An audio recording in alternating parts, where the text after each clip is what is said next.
based on a lot of what I had been reading over the last couple of weeks, I got the impression that there was a lot of support to unionize from these workers in Alabama. But now we've got, I believe, nearly half of the votes counted, and it seems as though this vote is going to be lost by a wide margin. What do you pin that down to?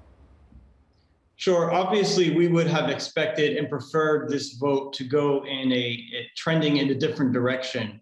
But the one thing that you need to understand in this situation, and it really has to do with the broken system of American labor relations in the United States. And that is these workers in this warehouse, 6,000 workers in Bessemer, Alabama at Amazon, were up against the largest corporation in the world right now. And Amazon went to great lengths to intimidate these workers, to pressure them, to encourage them to vote no. They hired an army of labor consultants. They held one-on-one meetings with each worker, spreading misinformation, group captive audience meetings with the workforce. Amazon's employment practices could not hold up for themselves. Amazon had to engage in union-busting tactics and the hiring of anti-union law firms to fight the union for them. I just want to make sure that our viewers know that these are your views, not the views of CNBC. And also, when it comes to how many votes each side have challenged, it's not clear. I know the union said on Wednesday that hundreds of ballots were contested, mostly by Amazon. The company hasn't commented on that claim. So I just want to make sure that our viewers are aware of that. I mean, what do you say to the fact that Amazon is the second largest private employer in the U.S., has created 400,000 jobs? I mean, clearly Amazon is doing good by providing jobs and providing healthcare and providing benefits for so many people. Of course, that's a fact. And it's great that Amazon is providing so many jobs to so many Americans and so many workers around the world. We don't dispute that. We think that's a great thing.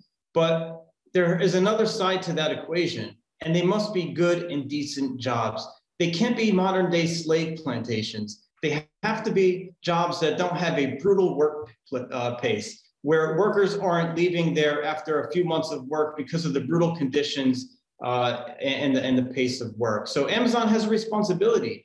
They become such a large employer globally. They have a responsibility to make sure that the future of work isn't one where workers are treated like robots, where workers have dignity and respect and can be proud when they go into work each morning for Amazon. And the only way that is going to happen is with unionization of Amazon employees globally. What does this do to other unionization efforts? This is the second attempt at unionization. While we don't have the full results, it looks as though it is not going to pass. It's not going to go through. Do you think that this is going to dampen the move to unionize further in other parts of the company? No, I think it's going to have the exact opposite effect. I mean, look, this has been the most consequential union organizing campaign in decades. We can't even remember the last time there was this kind of spotlight on a union organizing drive. And it's inspired workers at Amazon all across the United States. Telephones of unions all around the country are ringing off the hook with Amazon workers saying, how do we try to join a union as well? This has been unprecedented. The support that the trade unions have received, that the workers have received, even the most polarizing time in recent memory in the United States, both Democratic politicians and Republicans have come out in support of Amazon workers fighting for a voice on the job through a trade union. This is the start. The election results we should know by the end of today, but this is actually the start of a much wider conversation about the American labor system, about the future of work around the world, and the future of Amazon.